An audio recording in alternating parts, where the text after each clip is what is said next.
Hey, this is Dave DeCamp from Antiwar.com. This is anti-war news for Thursday, February 23rd, 2023.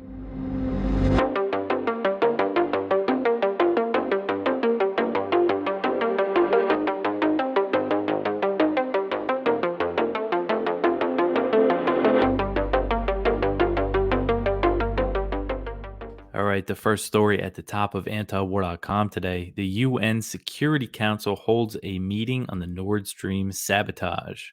So, this was on Tuesday. The UN Security Council held a meeting on the bombings of the Nord Stream natural gas pipelines that connect Russia to Germany. Russia called the meeting after a bombshell report from investigative journalist Seymour Hersh said that President Biden ordered the attack on the pipelines, an allegation that the White House denies. Russia's ambassador Vasily Nebenzia said at the meeting that Moscow was calling for an independent investigation. He said Russia was not looking for the Security Council to hold a trial, but suggested that an investigation could be led by UN Secretary General Antonio Guterres. The Benzia said, quote, "This journalist is telling the truth. This is more than just a smoking gun that detectives love in Hollywood blockbusters. It's a basic principle of justice. Everything is in your hands and we can resolve this today," end quote. During the meeting, the council was addressed by Jeffrey Sachs, who is an American economist and professor. And it was also addressed by Ray McGovern, a former CIA analyst and who is a contributor to antiwar.com. Sachs presented evidence that the U.S. had the motive to carry out the attack. He listed off the things that President Biden said before Russia invaded Ukraine on February 7th, 2022. Biden promised to bring an end to the Nord Stream 2 pipeline if Russia invaded. Victoria Nuland made similar comments around that time. And if you go to the article, you could see the video. Consortium News put it on their YouTube channel of the whole Security Council meeting, and you could see their testimony. And Sachs also mentioned how U.S. officials celebrated the Nord Stream bombings after they happened. Just a few days after the blasts, Secretary of State Antony Blinken called the incident a tremendous opportunity to get Europe off Russian gas. We know, U.S. gas sales to Europe have really gone up. And the U.S. representative at the meeting, who is John Kelly, who's a representative to the UN, of course, he repeated the denial that the U.S. was involved in the blasts, and he dismissed Hersh's report and the evidence of America's motive as conspiracy theories from the internet, is what he called them. But there were some other council members who expressed support for an investigation, including China. The Chinese ambassador told the Security Council, quote, "As the most authoritative and representative international organization, the UN can play an active role in conducting an international investigation and ensuring the security of trans-boundary infrastructure," end quote. So Sweden, Denmark, and Germany, they started investigations into this incident, right after it first happened, but they've shared little detail. They've all said it was sabotage, but that's about it. That's about all they shared. They sent a letter to the UN Security Council saying that the investigation was still ongoing. They said, quote, "These investigations have not yet been concluded. At this point, it's not possible to say when they will be concluded," end quote. So Hersh's report, it said that U.S. Navy divers planted explosives on the Nord Stream pipelines in June 2022 during NATO exercises in the Baltic Sea. It said the operation was done in cooperation with Norway and that a Norwegian spy plane dropped a sonar buoy in the Baltic Sea that detonated the explosives. That was on September 26th, 2022. On Wednesday, Hersh published an interesting article on his Substack about the U.S. history, about the Norwegian Navy's history of covert cooperation with the U.S. It's pretty interesting if you want to go check that out. But he concluded the piece by asking, quote, "What else do we not know about the secret operation in Norway that led to the destruction of the pipelines? And is there anyone in the Senate and the House or in the American press interested in finding out what was going on and what else we do not know?" End quote. So Hersh is wondering, if people are going to be trying to confirm his reporting and looking more into it. All right, the next one here. Biden says Putin's decision to suspend the New START nuclear treaty was a big mistake. So Biden said this on Wednesday that Putin made a big mistake by suspending Russia's participation in the last nuclear arms control treaty between the US and Russia, known as the New START. When he made the announcement on Tuesday, Putin stressed that he was only suspending Russia's participation, not it wasn't a permanent move, is what he said. And that treaty places limits on the deployment of nuclear warheads and launchers. Nuclear warheads at about 1,500 is the limit that the US and Russia can deploy. And it also puts limits on their deployment of ICBMs, submarine ballistic missiles, and heavy bombers that are assigned to nuclear missions. So a few Russian officials said on Wednesday, they said if the US takes steps to de-escalate tensions in Ukraine, then then the New START could be restored. This was from Mikhail Ulyanov, who's Russia's envoy in Vienna. He said, quote, suspension does not mean pullout. The situation can be reversed if the United States shows political will and makes honest efforts for the sake of general de-escalation and creation of conditions for the comprehensive operation of New START, end quote. Sergei Ryabkov, who is Russia's deputy foreign minister, he made similar comments on Wednesday. Saw a few other things on Russian media. This seems to be their message on Wednesday, was that it's not permanent, and if things ease back, it can easily be restored. But President Biden has shown no interest in de-escalating tensions with Russia. Of course, he went to Ukraine on Monday and vowed to support the war for as long as it takes. Now, I've been covering a lot that there are signs that there are people within the administration in Congress that are thinking about eventually winding down military aid. They're thinking about a way to end this so they could focus on China, is really why they want to do it. So they could, send more weapons to Taiwan. But while that's happening, they're still pushing Ukraine to launch a counteroffensive. They want Ukraine to really ramp up their attacks on Russia. So that means, big escalations could be ahead. And the next few months, I think there's going to be a lot of heavy fighting. So just because there are those signs, it doesn't mean that this thing can't spiral out of control. The U.S. and Russia, I just gave a little background. I went over all this yesterday, so I won't say too much about it, but just a little history of how the U.S., the crumbling arms control treaties. One thing I didn't mention yesterday was that the Bush administration, George W. Bush, pulled out of the anti-ballistic missiles treaty that was signed in the 1970s. That he pulled out of that in 2001 or 2002, I believe. So that was kind of the start of it. And then fast forward to the Trump administration, they pulled out of the INF and the Open Skies Treaty. And while Biden, he's critical of what Putin did, this is a result of just the lack of diplomacy between the two countries. And of course, Russian officials are saying this is because of, the proxy war, the U.S. funding this war on their border. And I just put a quote in from Biden from back when he was running for president in 2020, when the Trump administration withdrew from Open Skies, which was the treaty that allowed unarmed surveillance flights over each other's territory. Remember, I mentioned that when we were talking about the Chinese balloon, because before 2020, a surveillance aircraft, if that's what the balloon really was, going over U.S. territory might not have raised any red flags because of this treaty. China wasn't a member to it, but, if Russia, who knows what types of aircraft they sent over, although satellite that does kind of make that redundant. But anyway, so Trump pulled out of Open Skies in 2020, and at the time, President Biden said the move would, quote, exacerbate growing tensions between the West and Russia and increase the risks of miscalculation and conflict, end quote. So that was Biden back in 2020. About a year later, in 2021, when he was president, Russia said, hey, let's save this Open Skies Treaty. You guys want back in? And Biden said no, he rejected it. So, he's very responsible for the collapse of arms control. All right, the next one here, Medvedev, the former Russian president who actually signed the New START treaty in 2010 with Barack Obama. He said on Wednesday that Russia is willing to defend itself with nuclear weapons.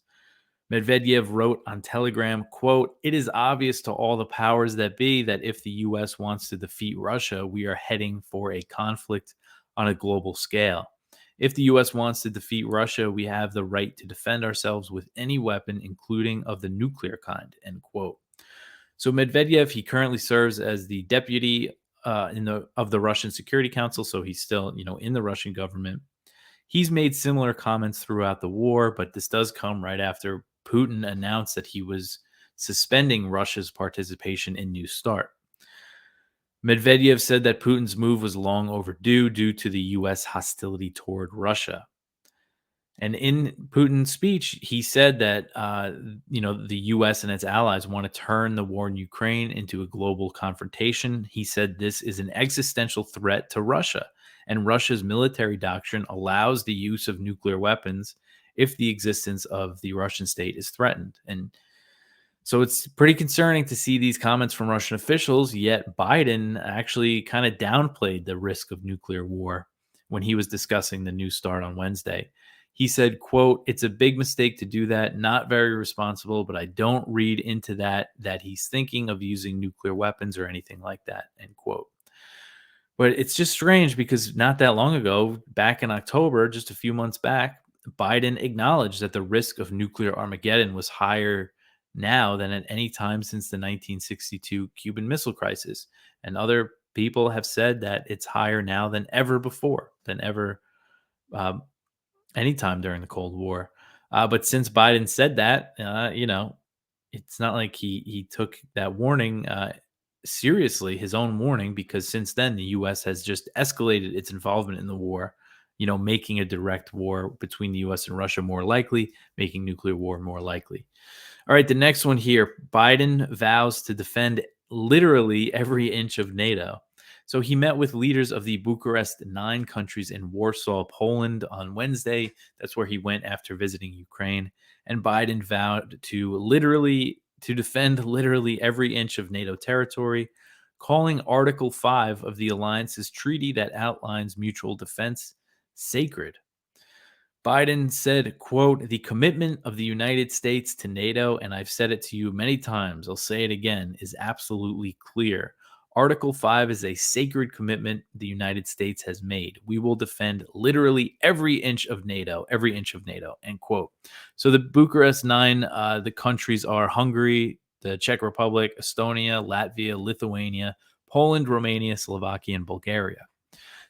And these are, the countries that make up what they call NATO's eastern flank. And since the Russian invasion, starting before the invasion, the U.S. started sending more troops to Europe, including thousands, I believe tens of thousands more that are in these Eastern European countries.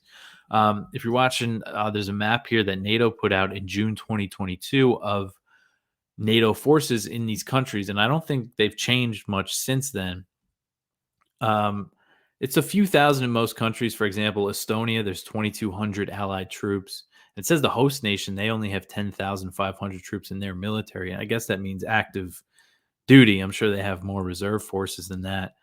Latvia, there's 4,000 NATO troops. Lithuania, 3,700. Poland, there's 11,600. Slovakia, there's 1,100. Hungary, there's 900. Romania, there is 4,500. And Bulgaria, there's 1,650. I don't think these numbers count all the U.S. troops. These are troops deployed, part of these NATO battle groups. But the U.S. has added troops on top of that since, around the time Russia invaded. I know in Romania, there's 4,000 or 4,500 U.S. Army airborne soldiers alone. So that's definitely more than just the 4,500 that they say here. But you look at these numbers. I mean, these host countries, besides Poland, which has 122,000 troops in their military, they have pretty small militaries. Romania is sizable too, 75,000. But anyway, and they're pushing for more. So in this meeting, Lithuania asked Biden to deploy more forces and more weapons to the Baltic states. Send more HIMARS, attack helicopters, things like that. Speaking of attack helicopters, this next article is from Kyle Anzalone at the Libertarian Institute. The Ukrainian military appears to be using U.S.-made Black Hawk helicopters. The military intelligence of Ukraine posted a photo on its website of a Black Hawk helicopter. The aircraft was painted with a Ukrainian flag, and the intelligence agency indicated that the helicopter was used in military operations. 2 photos of the Black Hawk were posted on Twitter, as well as the website of the Military Intelligence Agency of Ukraine. The press release accompanying the photos said that the agency had recently completed military missions. So it's not clear how Ukraine obtained this helicopter. The U.S. has not said that it sent them Black Hawk helicopters. Officially, the White House has only approved sending Mi-17 helicopters, which are Soviet made. And those were formerly going to be sent to the Afghan government, the government that collapsed. They sent them some helicopters that were going their way. So this is something that maybe they sent them secretly, and it, does raise, make us ask questions. Is there a lot of other types of military equipment that they're sending and not announcing? I think that's definitely possible. And I wonder if, there has been like cross-border raids into Russia, I believe, with, helicopter forces. So who knows? Maybe they've used the Blackhawks to do that. But again, it's just a picture of one. I don't know if it means that they have more than one, or maybe it's left over from when the U.S. National Guard used to go there. But it's interesting, and it definitely, we do have to wonder if they're sending stuff and not telling us about it. Okay, so the next one here, Netanyahu, the Israeli prime minister, held meetings with his top brass on attacking Iran. So this is according to a report from Israeli TV. It said that Netanyahu held a series of meetings over the past few weeks with his top military and intelligence officials on the possibility of attacking Iran. Israel's Channel 12 reported that Netanyahu held 5 meetings with his defense minister, military intelligence chief, the head of the Israeli Defense Forces, the head of the Mossad spy agency, and other top brass to discuss preparing for possible attacks on Iran. So according to the Times of Israel, the Channel 12 report did not attribute a source, and it didn't offer much detail about the meetings.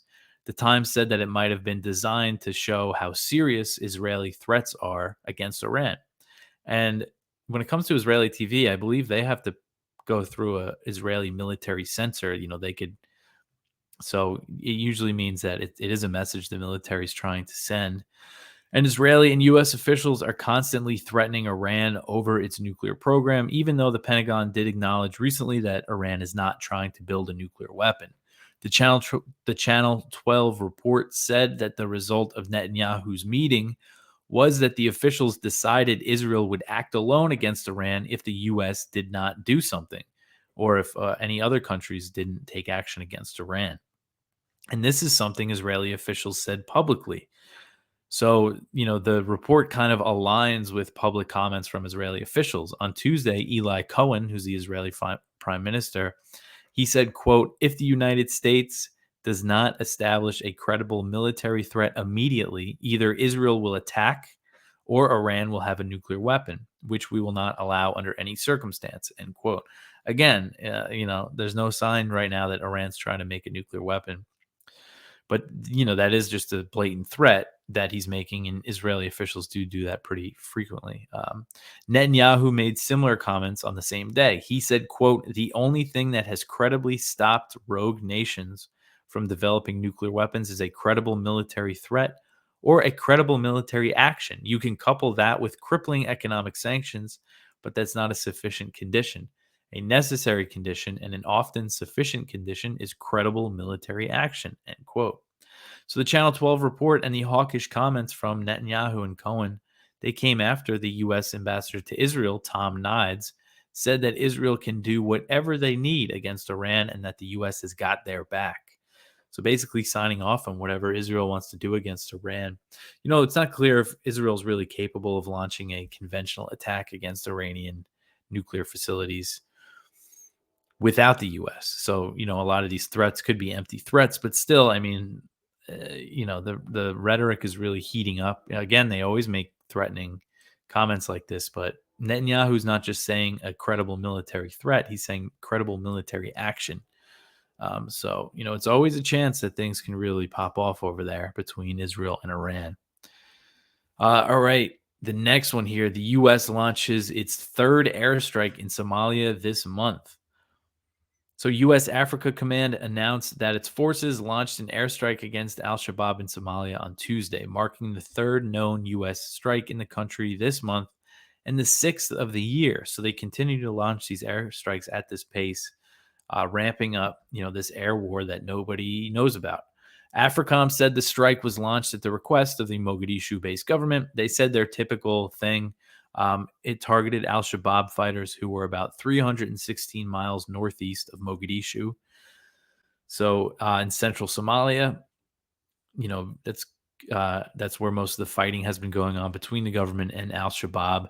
And the command said that its initial assessment found that 7 al-Shabaab fighters were killed in the strike, and they claimed no civilians were hurt. But of course, we can't take their word for it. As I always say, they're notorious for undercounting civilian casualties in Somalia. And besides the 6 airstrikes that they launched in Somalia this year, the U.S. also carried out a raid against an ISIS leader in the country in January. So this seems like it's just going to continue. I mean, this is almost every few days now. It seems like there's a strike. I guess it's the 3rd of the month. So we're not quite up to that frequency yet, but this is a lot. And if they continue this rate compared to 2022, there's going to be a lot more U.S. airstrikes in Somalia this year.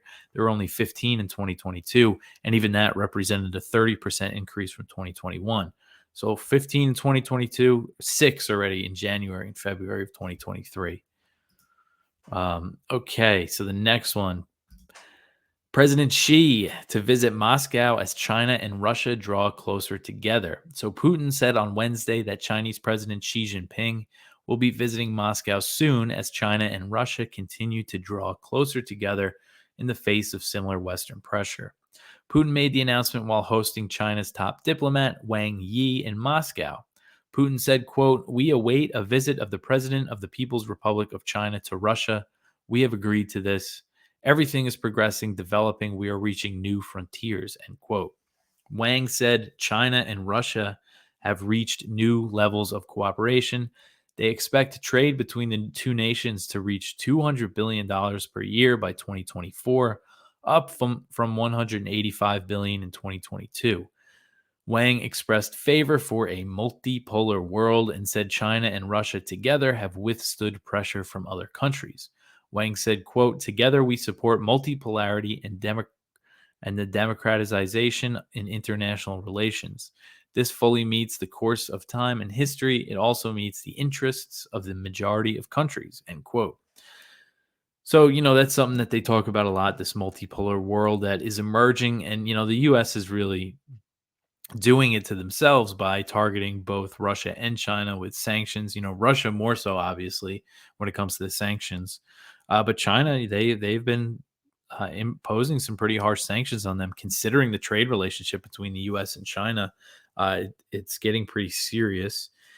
So, of course, this is naturally, besides the sanctions, they're both facing military buildups from the West. NATO's talking about going to the Asia Pacific, and you have European countries like the UK, France, Germany sailing warships near there. The US expanding all these military bases. So, of course, they're going to become friendlier, and Iran too is going to fit into this. So, we'll see more of this cooperation go on, and this comes as the U.S. is accusing China of considering providing Russia with military assistance, a claim that the Chinese Foreign Ministry rejected. Again, China and Russia have increased ties, but there's no sign yet that Beijing has provided weapons for Moscow's war effort or that it's interested in doing so. That's not clear at this point, despite the U.S. claims. And we know that they've lied about similar things before. Earlier in the war, they claimed that Russia asked China for military assistance, but there was a report later that said that claim was based on no hard evidence. All right, the next one here. Israeli forces kill 11 Palestinians in merciless Nablus raid. So this was in the West Bank. This is from Middle East Eye. Israeli forces killed 11 Palestinians, including a child and 3 elderly people, and wounded more than 100 others on Wednesday during a military raid in the occupied West Bank city of Nablus. More than 60 Israeli military vehicles stormed Nablus at 10 a.m. local time after an undercover force was spotted in the historic old city, eyewitnesses told Middle East Eye. Excuse me. So the raid lasted 4 hours and it focused on buildings in the city that reportedly housed Palestinian resistance fighters.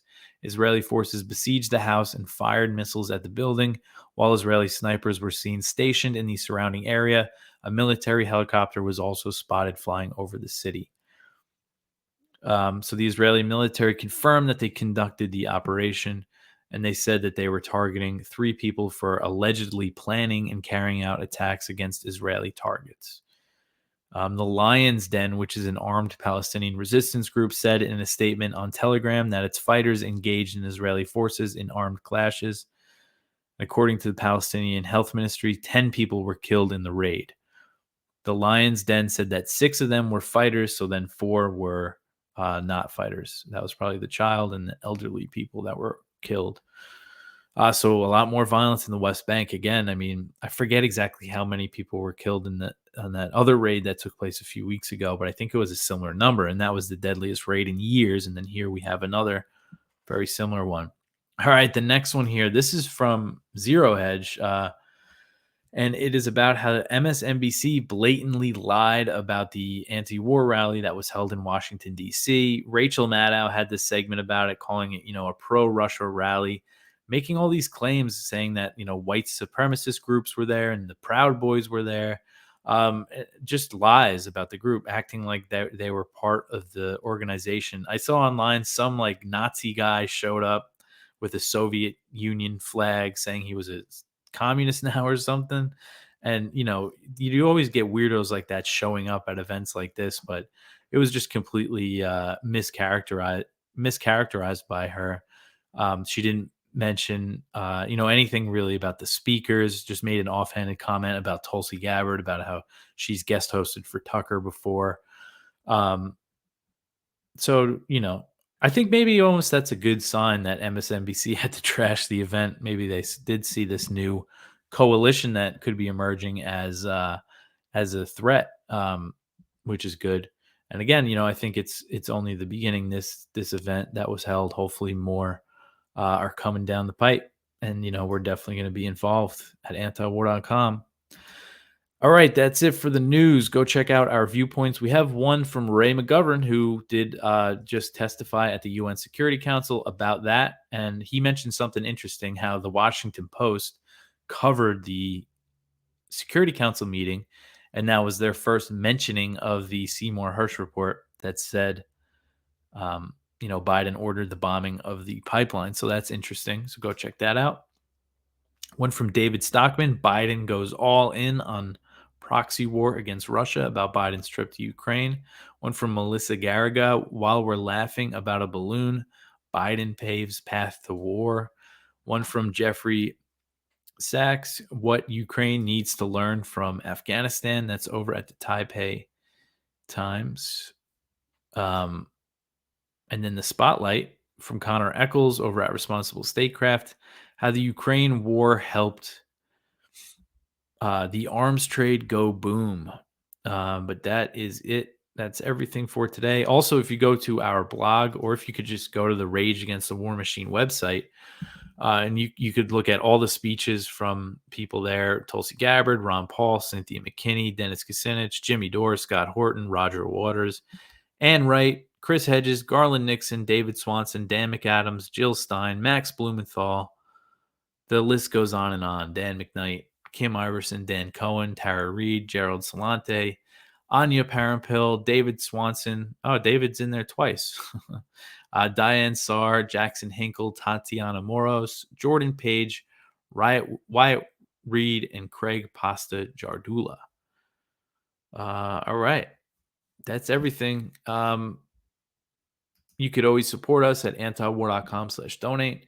Like and subscribe to the show on YouTube or Odyssey or Rumble, wherever you like to watch stuff. If you listen to the audio version, which most of you do, leave ratings and reviews. That really helps. I noticed there's a few in the Apple podcast thing, and there's a lot of ratings, so that's awesome. I appreciate all that help.